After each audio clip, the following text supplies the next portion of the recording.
आज कहते हैं भाई ये करते क्या, इनके पीछे है क्या, इनके पीछे है क्या। मैंने कहा इनके पीछे है इश्क़ मुस्तफ़ा, इनके पीछे है इश्क़ मुस्तफ़ा।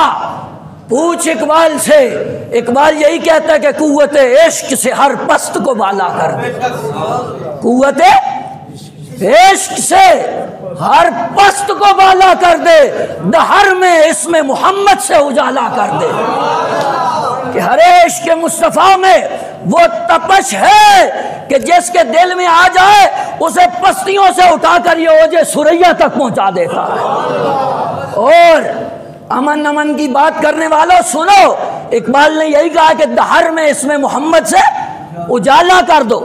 कि अगर जुल्मतें छा जाएं, तारीकियां छा जाएं, जुल्म जबर तशद्दुद का दौर दौरा हो, ऐसे हालात में अमन और उजाला चाहते हो तो ताजदारे कायनात का नाम लो, अमन भी हो जाएगा और उजाला भी हो जाएगा। नहीं, ऐसे नहीं होता। आज मैं ये भी बात करना चाहता हूँ, तकरीर समझ लें आप तो ये तकरीर है, और अगर आप ये प्रेस कॉन्फ्रेंस समझ लें तो ये प्रेस कॉन्फ्रेंस है। मीडिया पे पाबंदी है कि मीडिया नहीं दिखा सकता जी, मीडिया नहीं दिखा सकता।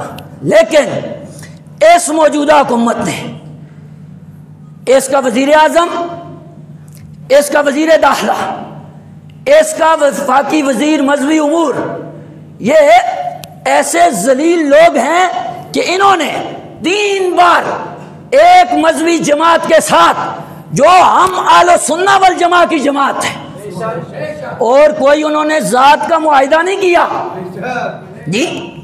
अगर आप देखते रहते हैं ना थोड़ा बहुत भी जी, तो इतने हालात से आप आगाह होंगे। ये जो कज़्ज़ाब है शेखा जी, ये खबीस, अभी जो मैं मिंबर पे बैठा हूं ना, डरते चरते हम किसी से नहीं हैं, इसलिए कि कलमा हम रसूलुल्लाह का पढ़ते हैं और जवाब हम हुजूर की बारगाह में दे। झूठ बोले रब हमें जिंदा जमीन में गाड़ दे, हम गर्क हो जाएं, लेकिन ऐसा भी नहीं हो सकता कि ये कज़्ज़ाब बकते रहे, अहले सुन्नत पे सीधी गोलियां चलाते रहे, हर किस्म का तशद्दुद करते रहे, और हम खामोश तमाशाई बने बैठे रहे और देखते रहे जी कि हम नहीं बोलेंगे, हम गूंगे शैतान नहीं है, हम बोलेंगे जब तक बोल सके, जब ना बोल सके तो रब और बंदों को लाएगा, रब और बंदों को लाएगा। इसलिए कि मौलाना फरमाते थे कि मालिकों को नौकरों की कमी नहीं है, मालिकों को नौकरों की कमी नहीं है। मैं नहीं बोलूंगा तो कोई और बोलेगा। तो ये बात सुने आप, इस पे ना तो आपको मीडिया ने नहीं बताया।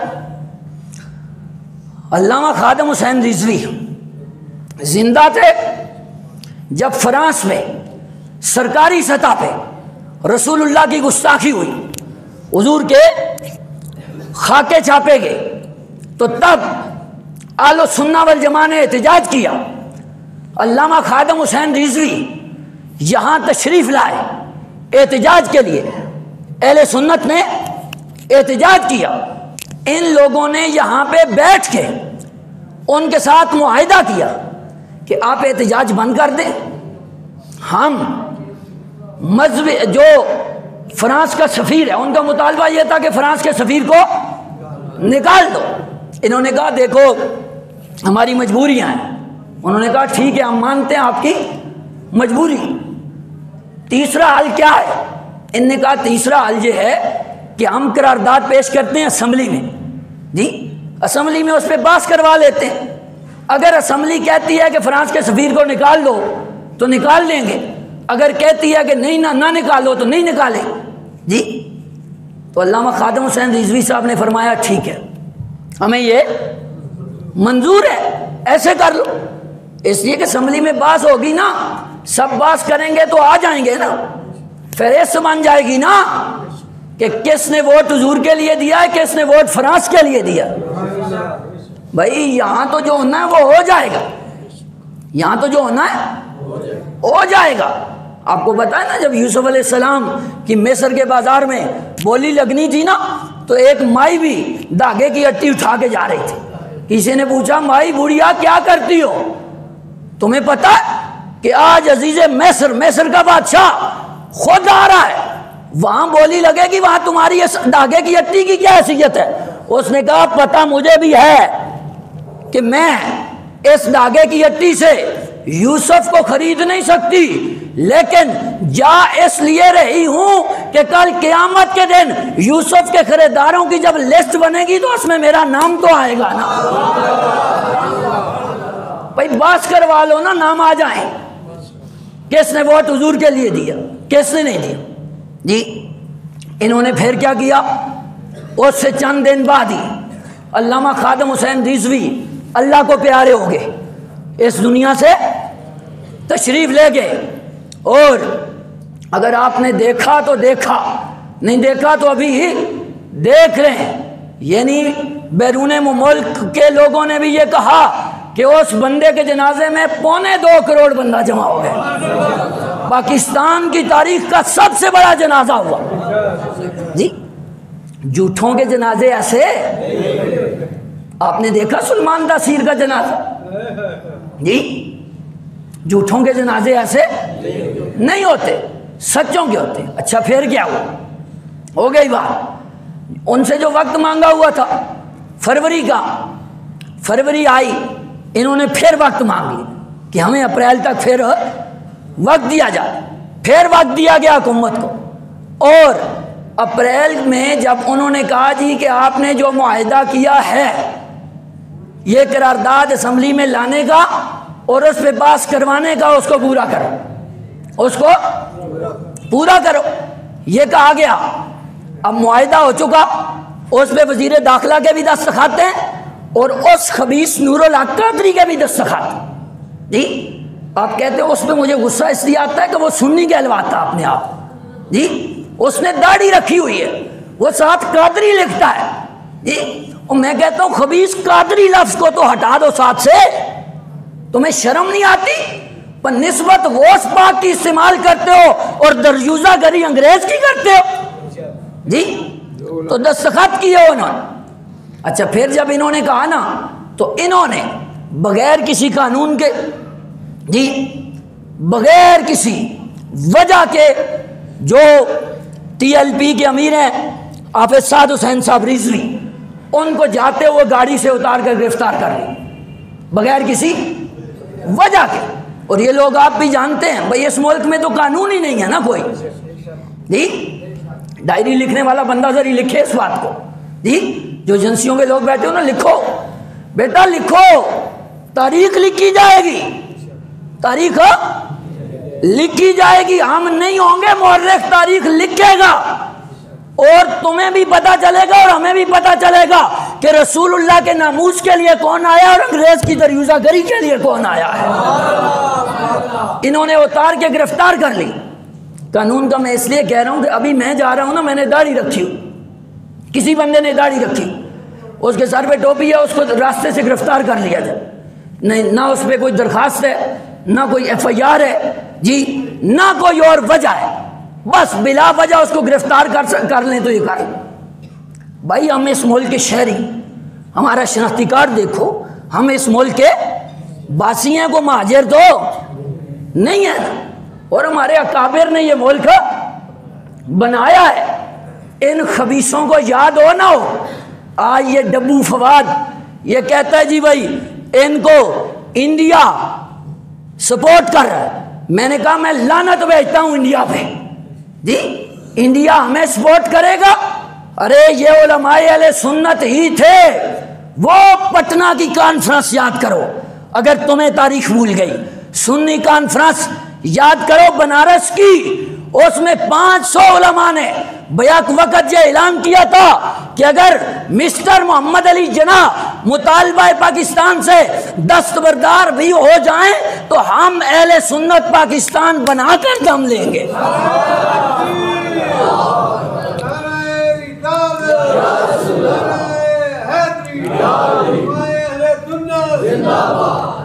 हम इस मुल्क के वारिस हैं, हमारे अकाबिर ने मुल्क बनाया, हमें अफरा तफरी नहीं चाहिए इस मुल्क में। लेकिन ये बताना चाहता हूं कि मुआहिदा किया गया, फिर उनको गिरफ्तार किया, जितनी शूरा है सबको गिरफ्तार किया, बेजा गिरफ्तारियां की, फिर उन्होंने एहतजाज किया। आपने देखा रमजान में रोजा रख के छोटे छोटे बच्चों पे गोलियां चलाई गई जी, उनको शहीद किया गया, यानी कितने ही बंदे उनके शहीद हो गए। इन्होंने कहा जी फिर वक्त दे दो, फिर मुआहिदा किया। उस मुआहिदे पे भी आप देखें दस्तखत वजीर दाखिला के मौजूद, मजहबी उमूर के वजीर के मौजूद, और फिर जब वक्त पूरा हो गया तो क्या होता, कानून होता है ना भाई। उधर से आफत साहब हुसैन रिजवी साहब के लिए कानूनी कार्रवाई चली, वकला गए अदालतों में, आम अदालत से ऊपर गया, आम अदालत ने रिहाई की इजाज़त दी जी। उससे ऊपर हाई कोर्ट आता, हाई कोर्ट के पास गए, हाई कोर्ट ने कहा रिहा करो जी, फिर इन्होंने रिहा नहीं किया, दोबारा हाई कोर्ट में पिटीशन दायर की गई, हाई कोर्ट ने दोबारा कहा कि रिहा करो, फिर भी रिहा नहीं किया गया। फिर ये दरखास्त सुप्रीम कोर्ट में गई। भाई इस मुल्क की सबसे आला अदलिया, आला अदालत सुप्रीम कोर्ट है, उसमें गया, सुप्रीम कोर्ट ने कहा रिहा करो, उसके बावजूद रिहा नहीं किया गया। तो आप मुझे बताएं भाई, कानूनी रास्ता तो इख्तियार कर चुके, कानूनी रास्ता इख्तियार कर चुके, 3 बार मुआहिदा वो तो आपके साथ कर चुके, आप मुआहिदे पे दस्तखत करने के बावजूद उसको पूरा करने के लिए तैयार हो नहीं है, तो वो लोग क्या करें। और फिर भी वो वैसे नहीं निकले। इसके बाद 15 दिन उन्होंने अल्लामा खादिम हुसैन रिजवी साहब की मस्जिद के बाहर खड़े होकर एहतजाज किया, रास्ते नहीं बंद की, खड़े होकर एहतजाज किया। और एक बात भी हर बंदा जानता है, पर इस मुल्क में ना साइड पे खड़े हो गए एहतजाज जो किया जाए वो तो एहतजाज ही नहीं होता ना जी, उसको तो कोई बंदा एहतजाज समझता ही नहीं, उसको नहीं समझा। तो बिल आखिर मजबूरन वो इस मुल्क के बासी। और फिर ये भी तुम बक बक करते हो शेख रशीद कि ये इस मुल्क की तीसरी बड़ी सियासी जमात है जी। अभी गुज़श्ता इलेक्शन में तो सियासी जमात है रजिस्टर्ड है इलेक्शन कमीशन में, तो ये लोग क्या करें। फिर वो निकले और मैं ये मिंबर पे बैठा हुआ, उनकी जगह कसम मैं उठा रहा हूँ। वैसे ना मेरा भाई हो, मैं उसकी जगह कसम नहीं उठाता, इस वजह से कि हो सकता है मुझे भाई पे इतना इत्मीनान ना हो, लेकिन इन लोगों पे कि इनका मिशन इतना सच्चा है, ये रसूलुल्लाह के नामूस के लिए निकले हैं। रब्बे काबा की कसम है उनके पास कोई असला नहीं, कोई असला, वो निहत्ते लोग हैं जी, और कोई उन्होंने माजराई नहीं की। जब इन्होंने कहा मुज़ाकरात का वो तैयार हो, लेकिन इसके बावजूद गुज़श्ता कल नहीं बल्कि परसों हेलीकॉप्टर के जरिए उन पे गोलियां बरसाई जी, शेल फेंके गए, यानी एक एटम बम नहीं जलाया गया और मिसाइल नहीं चलाया गया। इसके अलावा दस्ती बम भी फेंके गए, गोलियां भी चलाई गई, शेल भी बरसाए गए, मारा गया, पीटा गया। लेकिन मैं दोनों हाथों से सलाम पेश करता हूं उन नामूस रिसालत के मुहाफिजों को कि रब्बे काबा की कसम है उन्होंने रसूलुल्लाह के लिए कुर्बानी देने का हक अदा कर दिया। तकरीर मेरी खत्म हो गई। आखिरी बात, मैं बुज़दिल आदमी हूं, मैं ये भी मेरे साथ बच्चा छोटा इसको भी कह रहा था कि हम बुज़दिल हैं, इसलिए कि उनके साथ वहां मौजूद है, वो हमसे बहुत दलेर है, वो बहुत दलेर लोग हैं कि शेल खा के, दस्ती बम खा के, गोलियां सीने पे खा के, सब कुछ बर्दाश्त करके फिर भी क्या कहते हैं, लब्बैक या रसूल अल्लाह, लब्बैक।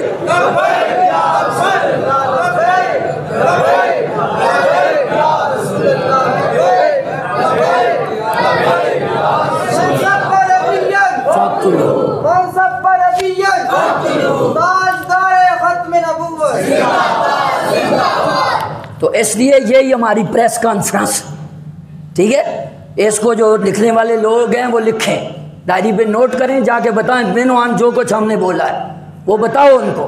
इस वजह से कि हम इस मुल्क के बासी हैं, मुहाजिर आमा नहीं है।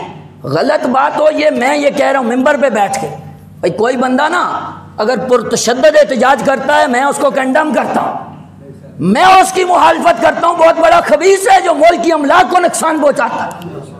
जी भाई, मुल्क की अमलाक को नुकसान पहुंचाना कहाँ की दानिशमंदी है? कोई नहीं करता ये। और आलो सुन्ना तो 14 सदियों से अमन पसंद लोग हैं, इन्होंने आज तक नहीं किया तो आज ये कह रहे हैं ये क्लेशनकोफ इसराइल के मजाइल तुमसे निकले खबीसो, फ्रांस के मार्क्स तुम्हारे पास से निकले। जी इसलिए ये तुम्हें बताना चाहता हूं कि एक फैसला यहां पे होना है, ये अदालतें हैं, और एक फैसला कल रब की बारगाह में होना है उस अदालत। और आप भी ना गवाह हैं। अभी तो आप भी गए होंगे, भाई ये मौलवी साहब बैठे हो मेंबर पे तो शोर डाल रहे। अगर मैं झूठ बोल रहा हूँ ना मेंबर पे बैठ के, जी तो वहाँ बैठ के बोलना झूठ गुनाह है, तो यहाँ बदर्जा ओला गुनाह है। मैं भी पकड़ा जाऊँगा, मैं भी पकड़ा जाऊँगा। बेजा किसी की हम हिमायत नहीं करते, लेकिन ये ज़रूर कहते हैं कि ये मुल्क रसूलुल्लाह के नाम पे बना है और इंशाअल्लाह क़यामत तक इसमें रसूलुल्लाह का नाम गूंजता रहेगा। मर्दान खुदा चरखे सितमगर को हिला दो, मर्दान खुदा चरखे सितमगर को हिला दो, बढ़ती हुई हर शोरश बातल को दबा दो, और जो बज़्म नहीं अज़मत पैगंबर की निगहबां उस बज़्म के बेनूर चरागों को बुझा दो। व आखिर दावाना अनिल हम्दुलिल्लाहि रब्बिल आलमीन।